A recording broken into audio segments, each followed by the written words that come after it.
Hannah Sorensen packed her belongings into a canvas sack on the 15th of October, 1886, 3 weeks after they buried her father and 1 day after her stepmother told her to leave. "The farm is mine now," Edith had said, her steel-gray hair pulled back so tight it seemed to stretch the cruelty across her face. "Your father's will was clear. Everything goes to his wife. You're not his wife. You're not even my blood. Find somewhere else to be. This is my home. I was born in this house. It was your home. Now it's mine. I've arranged for Mr. Harmon to drive you to town tomorrow morning. After that, you're not my concern." Hannah had spent the night packing what she could carry: clothes, a few tools, the small wooden box that held her mother's wedding ring and a lock of her father's hair, the quilt her grandmother had made before arthritis took her fingers. She had 23 cents to her name, saved from selling eggs that her stepmother now claimed belonged to the farm. 23 cents, a canvas sack, and the first snow of the season falling outside the window. Mr. Harmon drove her to town as promised, a silent journey in which neither of them spoke. He dropped her at the general store and drove away without looking back, his obligation to Edith Sorensen fulfilled. Hannah stood on the wooden sidewalk with her sack at her feet and watched the snow fall and tried to think of what to do next. She had no family in town. Her mother had been an only child. Her father's people all back in Minnesota, addresses she didn't know and couldn't afford to reach even if she did. The boarding house wanted 50 cents a night. The church offered charity, but charity meant working for Mrs. Patterson, and Mrs. Patterson had a reputation for working her charity cases until they dropped. She was considering which doorway might offer the best shelter for sleeping when she heard a voice behind her. "You're Niels Sorensen's girl." She turned. An old man was watching her from the bench outside the store, wrapped in furs that looked older than she was, his white beard reaching to his chest and his eyes sharp despite the wrinkles that surrounded them. He's dead now." "I heard. Good man, your father. Helped me once when my mule went lame. Didn't ask for nothing in return." The old man gestured at the sack at her feet. "That woman throw you out?" "She says the farm is hers now." "Law says she's right. Don't make it just." He stood, slower than a young man, but steadier than his age suggested. "Name's Jim Bridger. Not the famous one. I just borrowed the name when I was young and stupid. You got somewhere to go?" "No."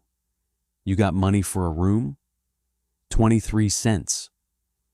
Old Jim Bridger nodded, as if this confirmed something he had suspected. "Come with me. I want to show you something." She followed because she had no better options, because the snow was falling harder and the temperature was dropping. And the old man was the first person who had spoken to her with anything like kindness since her father took sick. He led her out of town and into the hills to the west, following a trail that wasn't visible until you were already on it, climbing steadily as the afternoon light faded. "Stay with me, because what old Jim showed her is the reason Hannah never burned a log, while everyone else in the territory went through 20 cords trying to survive the same winter." The cave entrance was hidden behind a fall of rock that looked natural, but had clearly been arranged by human hands. You couldn't see it from the trail. You couldn't see it from anywhere unless you knew exactly where to look. Old Jim pulled aside a screen of dead brush and revealed an opening in the hillside, maybe 4 feet wide and 6 feet tall, darkness beyond. "Found this place 40 years ago," he said, leading her inside. "Never told nobody about it. Too useful to share with people who'd just ruin it." The tunnel was narrow, but not cramped, the walls smooth from water that had carved them centuries before. It ran straight into the hillside for maybe 30 feet, then opened into a chamber that made Hannah stop and stare. The cave was perhaps 40 feet across and 20 feet high, the ceiling curved like the inside of a skull. The floor was mostly flat stone, worn smooth by water and time. And in the center of the chamber, a pool of water steamed gently, the surface rippling with heat that rose from somewhere deep in the earth. "Hot spring," old Jim said.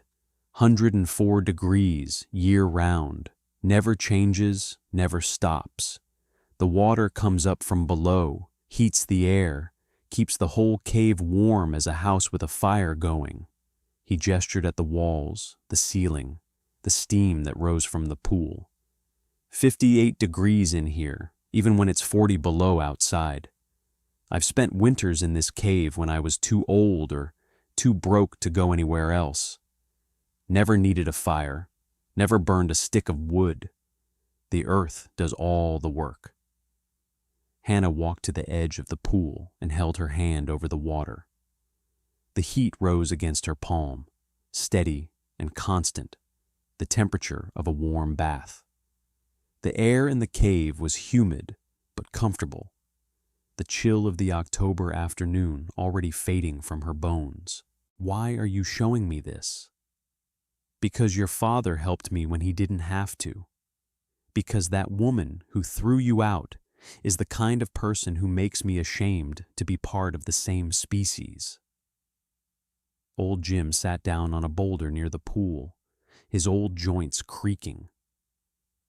"And because I'm 73 years old and I'm not going to use this place much longer, somebody should know about it, somebody who will use it right." "You're giving me a cave?" "I'm showing you a cave. What you do with it is your business." He pointed at different parts of the chamber. "Sleeping area over there. The rock holds the heat from the pool. Storage back in that alcove. Stays dry, never freezes. The pool itself is good for drinking if you take the water from the edge where it's cooler. There's an air shaft up through the ceiling that keeps the steam from building up too thick." Hannah looked around the space that could become her home.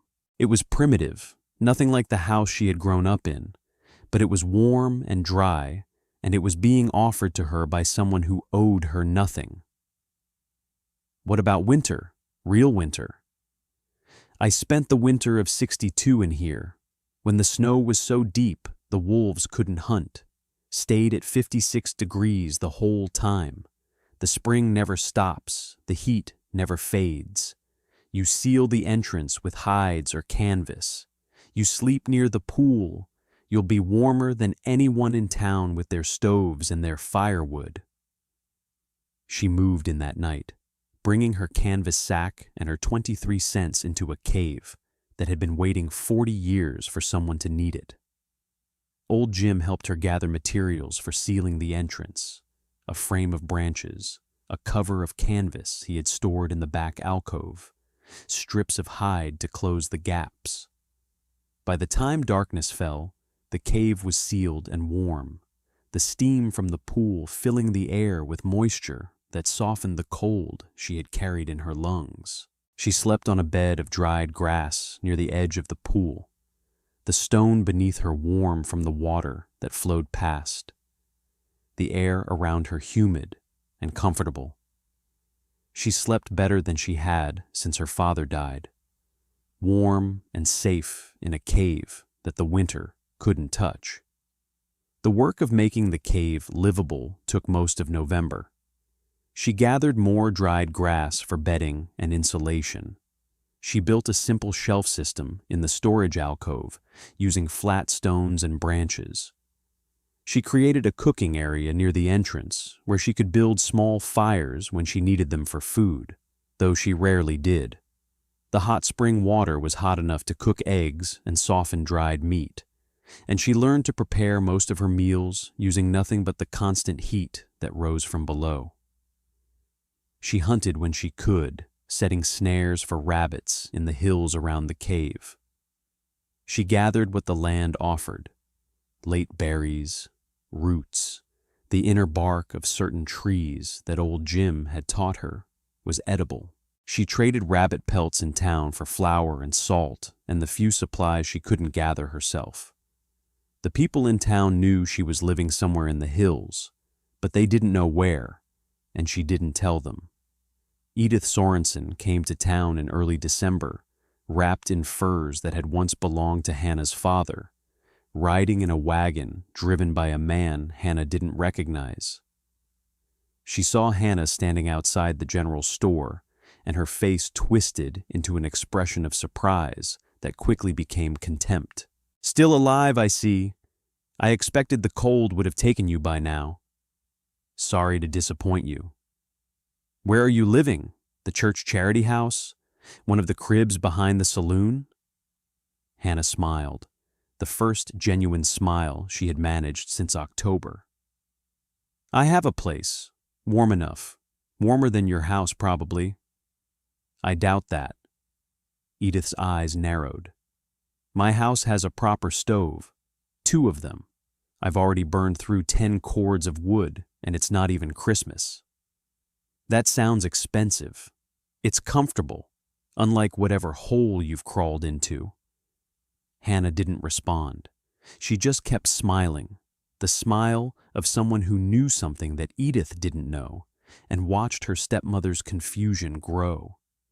Edith wanted her to be suffering. Edith needed her to be suffering, needed to know that throwing her out had consequences, that the natural order had been restored with Hannah at the bottom where she belonged. The smile said otherwise, and Edith didn't know how to process it.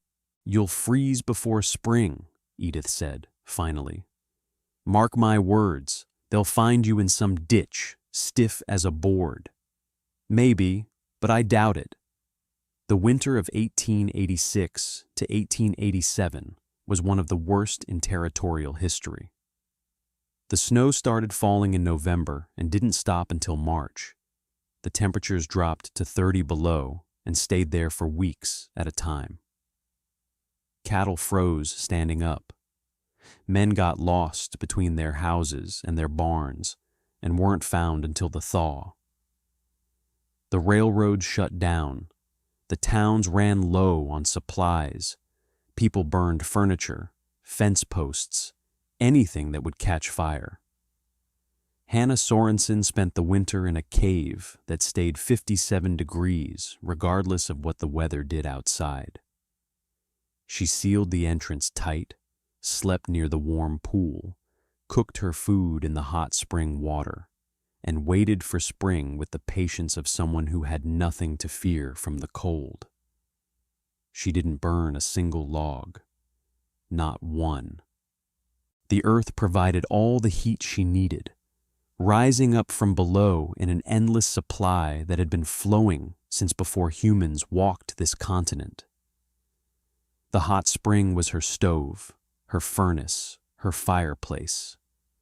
It asked nothing from her except that she be there to receive what it offered. Old Jim came to visit twice during the winter, checking on her, bringing supplies he had gathered from sources he didn't explain. He seemed pleased by what he found: a clean, organized living space, a woman who had adapted to cave life better than most men he had known.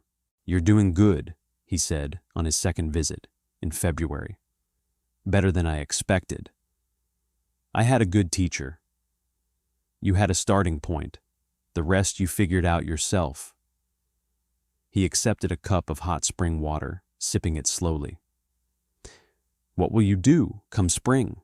Go back to town? Find a husband?" "I haven't decided. Maybe I'll stay here." "Nobody stays here forever. Even I left eventually, went back to town when I got too old to hunt." He looked around the cave at the improvements she had made. "But you could come back every winter, build something better each time.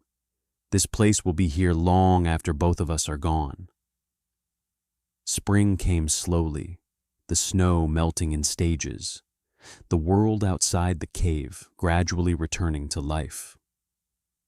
Hannah emerged in April to find a landscape transformed. rivers running high with meltwater, meadows turning green, the first wildflowers pushing up through the mud. She walked into town and learned what the winter had cost. 3 families had lost everything, burned through their savings trying to stay warm. A man had frozen in his cabin when his wood ran out, and nobody came to check on him for 3 days. The livestock losses were catastrophic. Whole herds dead, ranchers ruined, and Edith Sorensen had lost the farm. The news came from Mr. Harmon, the same man who had driven Hannah to town in October. He found her outside the general store, looking healthier than anyone who had spent the winter in the hills had any right to look. "Your stepmother's gone," he said. "Packed up and left last week. Headed back east, I think. The bank took the farm in February. She couldn't make the payments. Burned through all her money, buying firewood at winter prices. The farm is gone? Being sold at auction next month. Not that it matters to you." He looked at her with something that might have been respect. "Where did you spend the winter? Everyone thought you were dead." "I found a warm place." "Must have been something special. You look better than half the people in town." Hannah didn't explain.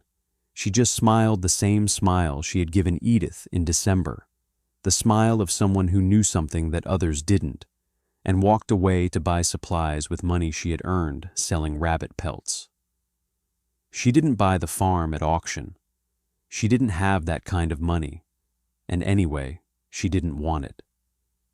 The farm was the past, the life she had lost when her father died. The cave was the future, a place that was hers in a way the farm had never been, given to her by a stranger who had seen something in her worth saving. She lived in that cave for 7 more winters, improving it each year, building a life that revolved around the constant heat of the hot spring. She married in 1892 a surveyor named Thomas Whitfield, who had stumbled onto the cave by accident and fallen in love with the woman who lived there. They built a proper cabin near the cave entrance, using the hot spring to heat water that flowed through pipes beneath the floor, a system that used the same principle that had kept Hannah alive that first winter. The cabin never needed a traditional stove. The hot spring did all the work, the same heat that had been rising from the earth for thousands of years, the same water that had saved a 23-year-old girl with nothing but a canvas sack and 23 cents. Old Jim Bridger died in the spring of 1889, peacefully in a room at the boarding house he had finally agreed to move into. Hannah was with him at the end, holding his hand, thanking him for the gift he had given her. "Just passing it on," he said, his voice thin but clear. "Someone showed me that cave when I was young. Now you'll show it to someone else. That's how these things work." The cave is still there, though the hot spring runs cooler now than it did in Hannah's day. The Historical Society has put up a marker near the entrance, explaining the geothermal features of the area, mentioning that early settlers sometimes used hot springs for heating. It doesn't mention Hannah Sorensen, or old Jim Bridger, or the winter of 1886 when a young woman survived without burning a single log. But the earth remembers. The spring keeps flowing, and somewhere in the steam that rises from that pool, the heat that Hannah Sorensen used to save her own life is still rising, still warming the air, still doing what it has always done since long before humans learned to take advantage of it. Some stories end with the protagonist defeating the villain. This one ends with something warmer, a woman who found heat rising from the ground and let it carry her through the coldest winter anyone could remember. If this story of underground warmth resonated with you, consider subscribing for more narratives of geothermal survival. What is the hot spring in your own life that keeps flowing regardless of the weather above? And what would happen if you built your life around it instead of fighting it?